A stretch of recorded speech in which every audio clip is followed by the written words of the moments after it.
lumalabas sa social media na kami po ay pinapartangan na may kasalanan.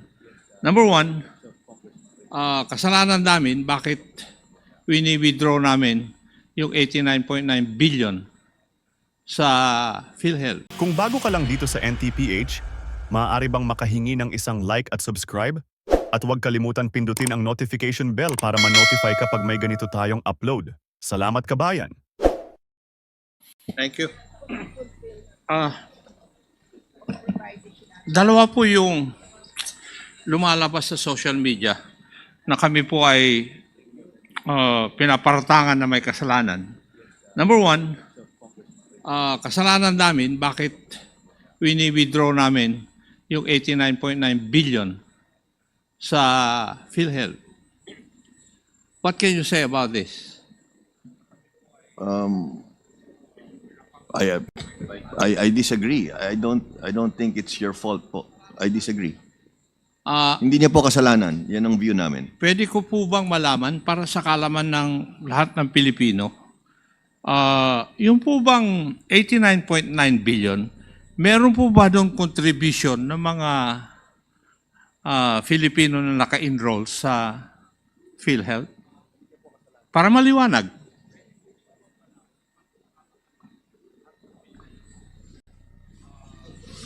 Yes, Mr. Lim Siaco. The 89.9 billion, Mr. Chair, ay hindi po nanggaling sa direct. Hindi galing sa contribution. Opo. Okay. Yun ay galing sa government subsidy. Opo. Okay.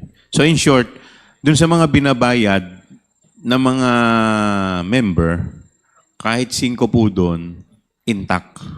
Yes. Tama po ba? Yes, Mr. Chair. Okay. At yun ay nandoon pa rin sa inyo? Yes. Yes. Thank you. Now, Yes, Mr. Chair. pwede po bang i-assure nyo yung mga Pilipino na enrolled dyan na wala po sila dapat katakutan dahil yung status or financial status ng PhilHealth ay kaya pa naman? Kasi yun po ang lumalabas sa social media eh. Yes, Mr. Chair. Kong Akop, Honorable Kong Akop, we can assure the Filipino people that PhilHealth is financially healthy and that we can continue with all of our plans on increasing and enhancing the benefit packages po. Thank you, Mr. Chair. Thank you. The other issue is that kasalanan din ng Congress kung bakit zero ang budget ng PhilHealth. What can you say about that? Again, we disagree po. Like I said in my statement earlier, we go with the wisdom of Congress and hindi niya po kasalanan yan po. Gusto lang namin malaman kung wala po kayong budget, would it affect the operations of PhilHealth? Hindi po ba ninyo maibibigay yung dapat na maibigay sa mga members ng PhilHealth? Hindi po, Mr. Chair.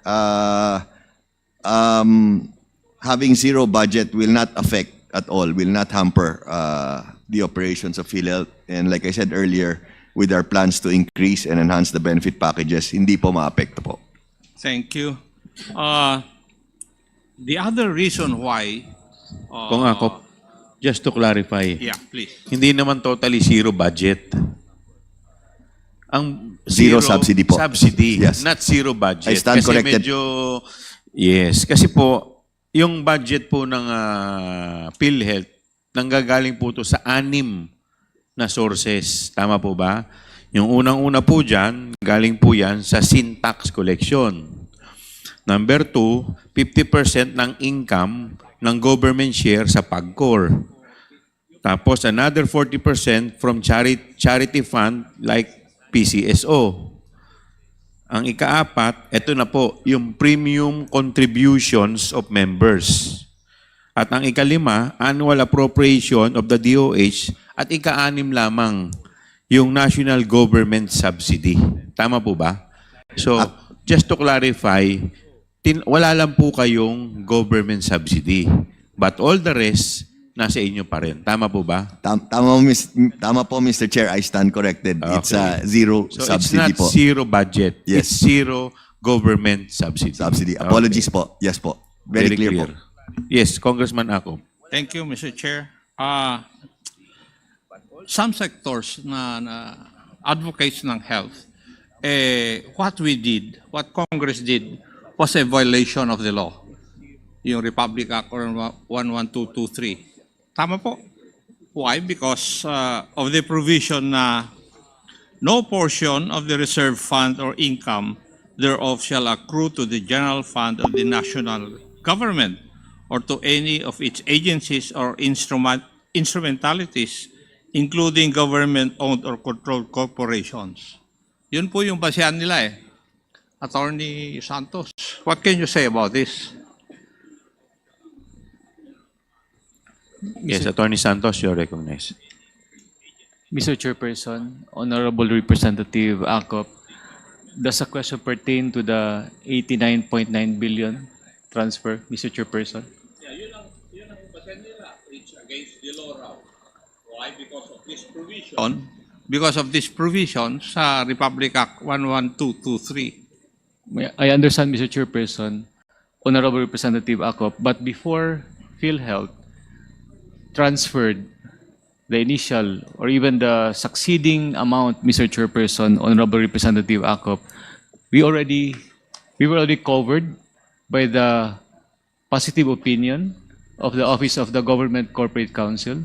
We also have the positive opinion of the GCG regarding such transfer, and we have already consulted the Commission on Audit regarding this. And Mr. Chairperson, Honorable Representative Acop,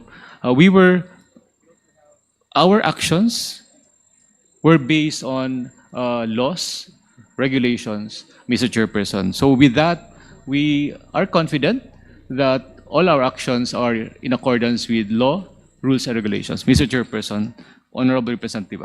Thank you, Attorney.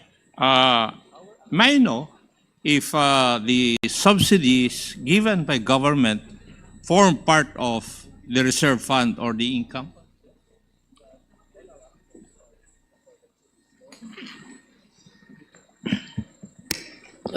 Mr. Chair, Honorable Acop, the subsidy of the national government is treated as premium income, premium from indirect contributors.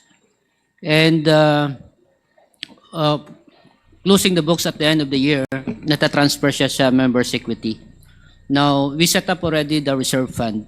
And for year 2024, papasok dito siya sa surplus or excess, Mr. Chair. Was there a part of the government subsidy that formed part of your reserve fund?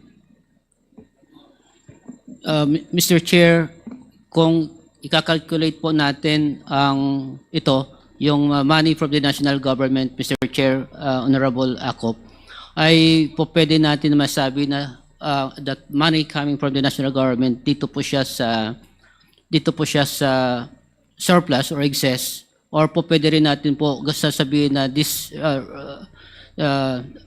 dahil doon nga tayo kumuha ng binalik po natin sa national government po. I am asking this question, siguro mas maintindihan ni Attorney Santos, kasi very specific yung provision of law, no portion of the reserve fund or the income thereof. Very, very specific. Di ba, Attorney? Yes. That is why I'm asking whether yung government subsidy na binibigay ng ating pamahalaan form part of your reserve fund. Mr. Chair, Honorable Acop, with your indulgence, anyway, may nag-file na sa Supreme Court, diba? So I think let's just wait. May kaso na po eh. So in fact, Honorable Mr. Chair, Honorable Acop, yung last tranche nga, diba, pina-TRO nila. But prior to that, may nag-file na eh. So if it's with your indulgence, antayin na lang natin kasi anyway nandun na. I agree, Mr. President. Thank you, sirs. Thank But you. in any event, I would Thank just you, Mr. like Chair. to answer your manifestation that this committee, we are not bound by the sub judice rule. So even assuming for the sake of argument that there is a case pending before judicial, quasi-judicial, or administrative, still, we can still conduct investigation in aid of legislation. Just for the information of Thank you and noted, Mr. Your Chair. Honor.